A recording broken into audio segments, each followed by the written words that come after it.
Hello everyone! Now usually with these countdown videos, it's Mustard that takes the wheel, but this week he's been busy streaming a ton of DNF Duel, which is a brand new fighting game. So for him to focus on that, and honestly because I'd like to have some fun too, you're stuck with me for today. Now, we like to focus on competitive level Mortal Kombat on this channel, right? And that usually involves talking about tier lists, how good or bad characters were, I guess you know the drill by now. But today's video puts a little bit of a spin on the whole thing. See, we know about super powerful characters in loads of titles, like Ultimate MK3 or MK9 Cabal, Pre-patch Alien in MKX, or MK11 Jackie or Cetrion. But I wanted to actually dive into the same kind of thing, but in more obscure MK games. Some characters you may not have even looked at, or sometimes even realized were playable in some cases. Because in those games, these characters were outrageously good, but due to the game not being as commonly known about, or maybe the character just wasn't very popular amongst fans, they went under the radar in the overall history of competitive MK, whilst being incredibly powerful. So that is what we're going to explore today. We are Ketchup and Mustard, and these are 5 MK characters that are absurdly powerful, but you probably didn't know about it. If you like this video, feel free to subscribe, comment, click that notification bell, all the standard YouTube stuff at this point. Number 5. Sektor in Mortal Kombat Gold.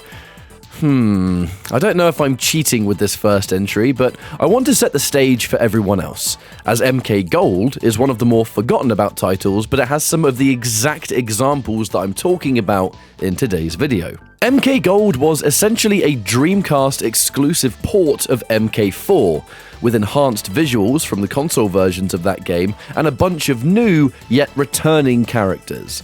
The game did have a few tiny gameplay changes with certain characters, and there was even a new feature in place where players could choose the weapon that their characters would equip.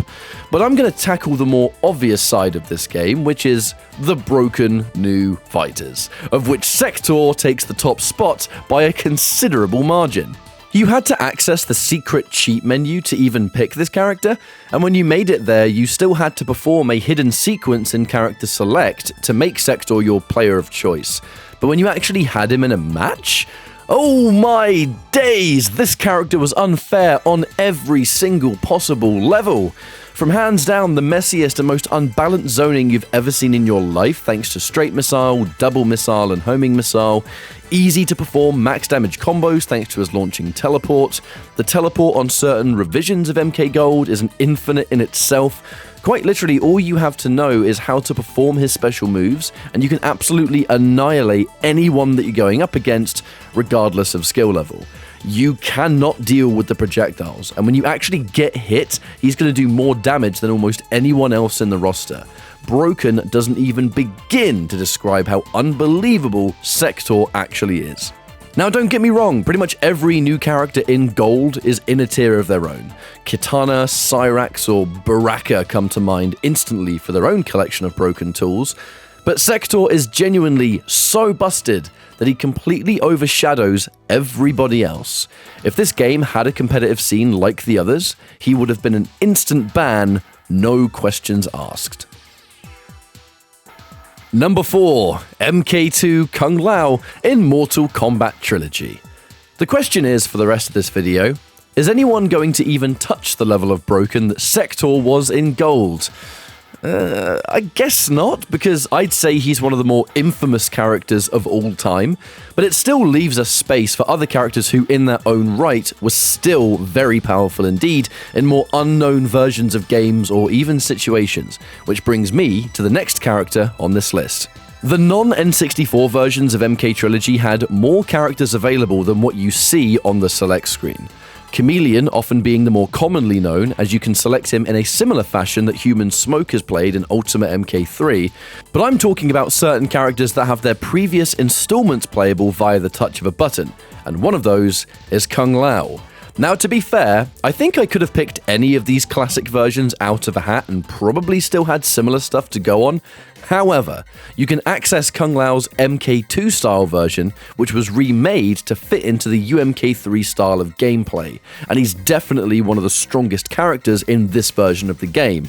Let me explain why. First of all, his damage is absolutely ridiculous. Before we even get into combo damage, the damage that his dialer combos do on block is still enough to make you fear him up close, even before he's hit you.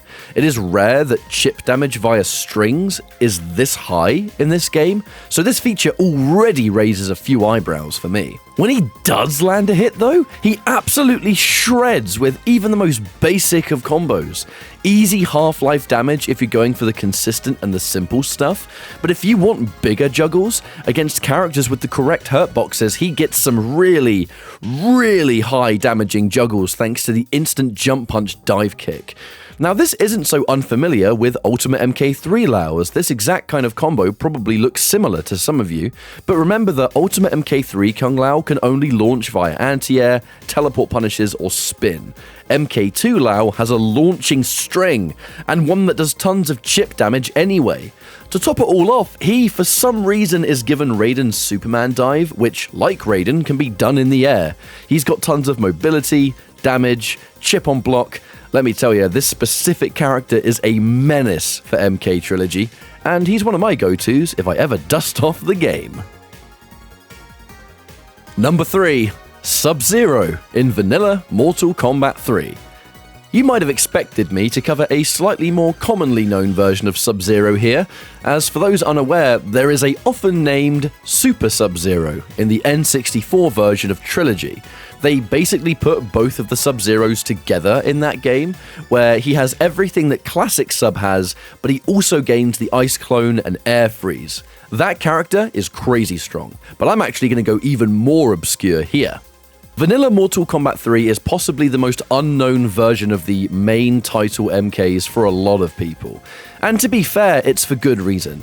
Mechanically, it didn't feel as finished as its later version in Ultimate, and it was missing loads of characters that we'd see added later, and was overall kind of broken with what some characters could do, which leads me to the one character that rules the top of the tier list, Unmasked Sub-Zero. You may not have known this, but Sub-Zero was actually the strongest character in Vanilla MK3, and the main reason is simple: infinites all over the place. Now, I don't want to get too stuck into the technical side as to why he has infinites, but long story short, he can loop freezes in the same combo. There's many instances where if you get frozen by Sub in this game, he's probably won the round. His touch of death potential was unlike anyone else in the roster, which is actually saying a lot because overall damage output in Vanilla, especially in the corner, was through the roof for loads of characters. A big change we'd see later in Ultimate MK3 is that a lot of moves in the corner push back on hit, but that wasn't really the case in Vanilla, especially for roundhouses.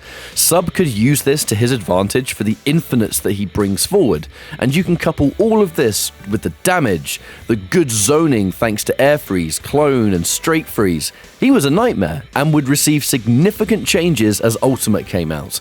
Or as you probably know, this kind of stuff doesn't really happen anymore. With Unmasked Sub-Zero anyway. Number 2. Green Lantern Mortal Kombat vs. DC Universe. Alright, it was gonna happen eventually. I was always going to cover this game more than just saying it existed. And hey, this is the exact kind of game I'm talking about for the video. So, here we are. MK vs. DC has gone down in history as being one of the more broken MK titles to ever hit the shelves.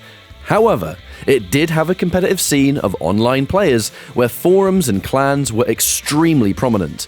Many high-level online MK9 players started their online journey with this game, so it is a part of the game which is to be respected and remembered. The character I want to highlight here is Green Lantern, as he was one of the picks that put forward the issues with the game and abused them to such a fashion that he's widely regarded as one of the all-important top 3. The biggest thing that made Green Lantern as good as he was that you could get a full combo off of a breaker. Thanks to his lift attack, which is something that would actually see a lot more refined in the Injustice series years later, he could combo breaker, lift before you touch the ground, and get a full combo from it. The only resource you had to manage in this game was the rage system, and part of that rage meter was the ability to spend one of your 2 bars on a combo breaker, which meant having a combo breaker was extremely common.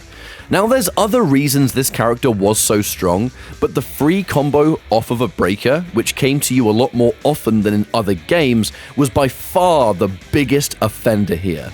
You get punished for punishing him, and if you can't even hit your opponent, which is something you have to do to win, what the hell are you supposed to do? Number 1. Sareena in Mortal Kombat Armageddon. Our final entry in today's video is an extremely rare playable appearance of one of Quan Chi's assassins. Now, Sareena was technically playable for the first time in the Game Boy Advance exclusive Tournament Edition, but I always felt that this was her first true appearance in Armageddon, where she features in the main roster, plus it was the next main console game, had online play, more mechanics, all that stuff. But funnily enough, all of these are why she was such a machine in the tier list and was by far one of the game's most powerful characters, rarely sitting outside of the top 3. I've always said in these videos that for characters to be top tier in Armageddon, they needed to have broken tools in some capacity, and Sareena had broken tools and then some. Possibly her most notorious feature was the knife toss that she had, as the recovery on them was so short that on top of being hilariously annoying in a zoning sense, they lead to combos that extend far beyond it feels like they should. They juggle one at a time, allow full screen grabs to work on hit, could cause a knockdown into an arena trap that were fully unbreakable. This projectile's definitely one of the greatest projectiles in the history of the franchise, because it did everything and more. On top of that, she had an instant launcher that would lead into said knife juggles. It's impossible to react to, and it's tricky to punish offline, but it was even harder to punish during the game's prime time, as online was the method of choice for high-level play, and the netcode for Armageddon was so underwhelming that most moves were unpunishable anyway, resulting in Sareena being somehow even stronger if you were playing online, with some online tier lists having her as the absolute number 1. Her air infinite set with weapon stance was by far the easiest one to perform, so she had easy infinites, unbreakable projectile combos, hard to punish launchers.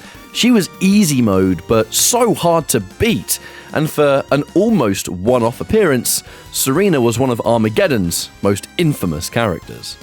And that's it! 5 characters in competitive MK that were super powerful in high level, but characters you might not have known about. Hopefully this video gave a small insight into the more obscure realms of Mortal Kombat, and if you like this video, feel free to stick around for even more content to come. Thank you so much for watching, and we'll see you next time.